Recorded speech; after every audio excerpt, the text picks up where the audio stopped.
Okay, we're here with Tom Hanrahan, who's the director of the open source labs at Microsoft, and we're going to ask him 5 really quick questions. So, Tom, yeah, I think for a lot of people, the idea of Microsoft having an open source lab is, it's a bit like a vampire shacking up with a garlic farmer. So, what is it you actually do?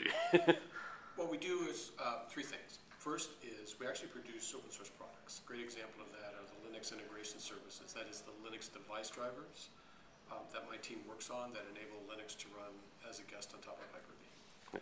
Second thing we do is we try to broadly make Microsoft platforms, that's both server and Azure, and Microsoft technology available to open source developers. And we do that by trying to provide them with the tools and the processes they need to seamlessly integrate with their build infrastructures to target Windows as a deployment platform just as they target Linux today.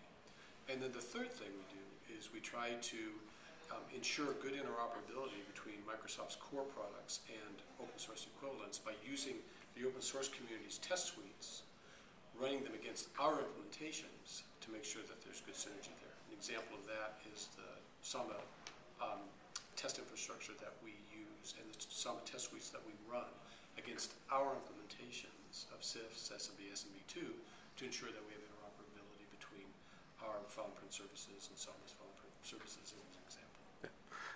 You've been contributing actually, some stuff to Linux for a while. What's the most important thing you think Microsoft's done in that space so far?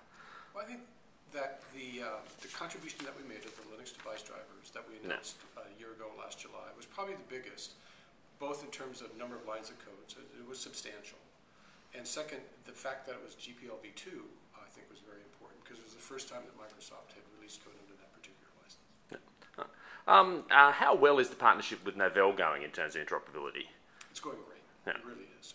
One of my jobs is to manage the Microsoft Novell Interop Lab that we have in Cambridge, Massachusetts. And from the start, Sue Forsberg, who is the Novell manager, and I agreed that we wanted to make this one team, that we don't have one group of sitting in one part of the room and another group sitting in another part of the room, that we have machines for one company and machines for another company. Everything is seamlessly integrated.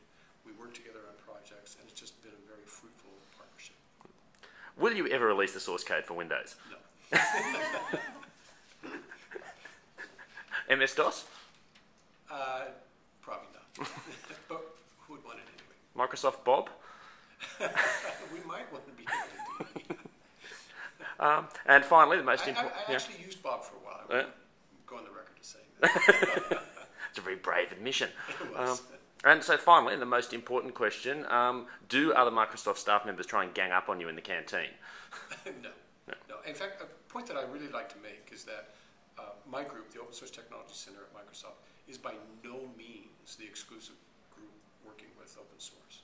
Right? We have people engaged with open source communities around the world, and a great example are both Rob and Chris here. And internally in Redmond, there are many groups that have direct relationships with the open source communities. And that exposure to open source, I think, is expanding at a fairly rapid rate. Cool.